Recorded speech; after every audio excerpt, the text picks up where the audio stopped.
शेवटी तुम्हाला काय योग्य वाटतं ते तुम्ही निर्णय घ्या. माझ्या पण अडचणी तुम्ही समजून घ्या. एवढा अर्थ समजणारा मी पण एक कार्यकर्ता आहे आणि मी जे बोलतोय ते समजणारे तुम्ही बसलेले समोरचे कार्यकर्ते आहेत. त्यामुळे तिथं सुद्धा मी चर्चा करून आलो आणि आल्यानंतर मग पवार साहेबांची आमची भेट झाली. हेही खुलासा मला या निमित्तानं आपल्या सर्वांना प्रामुख्याने करायचा आहे.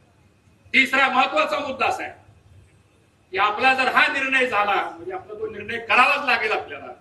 तो झाल्यानंतर माझी आपल्या सर्वांना विनंती अशी आहे की शेवटी ज्या पक्षामध्ये आपण जाणार आहोत त्या पक्षाचे नेते ह्या संदर्भातली पुढची भूमिका जाहीर करतील. ती भूमिका जाहीर करण्याचा आपला अधिकार नाहीये. आपला अधिकार एवढाच आहे की आपण सगळ्यांनी निर्णय घ्यायचा, तो निर्णय आपण त्यांना कळवायचा आणि त्यासाठी तुम्हाला या ठिकाणी बोलवलेलं आहे. आणि मला असं वाटतं की या संदर्भामध्ये तुम्ही आम्ही सर्वांच्या मनामध्ये जे आहे शेवटी त्या तालुक्याचा इतिहास काढून बघा. 1952 साली पंडित जवाहरलाल नेहरूंनी भाऊंना बोलवलं, तिकीट दिलं. भाऊ 4, 5, 6 वेळा आमदार झाले. पुन्हा भाऊ खासदार झाले. ज्या ज्या वेळेस या तालुक्यामध्ये निर्णय झाले, राजकीय निर्णय झाले, ते राजकीय निर्णय जनतेच्या आग्रहावर झालेले.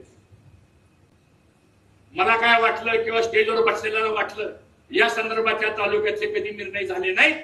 या तालुक्यातले राजकीय निर्णय मी जबाबदारीने सांगतो, कुणाला तर व्यक्तिगत स्वार्थाकरता बघून निर्णय झाले नाही, तर या इंदापूर तालुक्याचा सर्वांगीण विकासाकरता हे निर्णय झालेले आहेत. हा इंदापूर तालुक्याचा मित्रांनो इतिहास आहे आणि त्याची पुनरावृत्ती 1995 ला तुम्हीच आग्रह धरला. मी तर 30 वर्षाचा होतो. तुम्ही सर्वांनी आग्रह धरला की तुम्हाला बंडखोरी करावं लागेल, तुम्हाला उभा राहावं लागेल.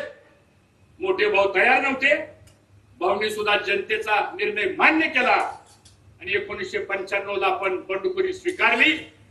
त्या जनतेच्या आवाजामध्ये महाराष्ट्राच्या विधानसभेमध्ये या इंदापूर तालुक्यातला एक तरुण कार्यकर्ता महाराष्ट्राच्या विधानसभामध्ये पाठवण्याचा इतिहास कोणी घडवला असेल तर समोर बसलेल्या 72 लोकांनी केलेला आहे. हे मला वाटतं या ठिकाणी आपल्याला विचारून सांगायचं. त्यानंतरच्या काळामध्ये आपणच आग्रह धरला की भाऊ आपल्याला काँग्रेसमध्ये गेल्याशिवाय मार्ग नाही. जनतेचा आग्रह होता, आपण काँग्रेसमध्ये गेलो. 2019 ला आपणच आग्रह केला की आपल्याला तिकीट काय मिळत नाही, आता आपल्याला निर्णय घ्यावा लागेल आपल्याला.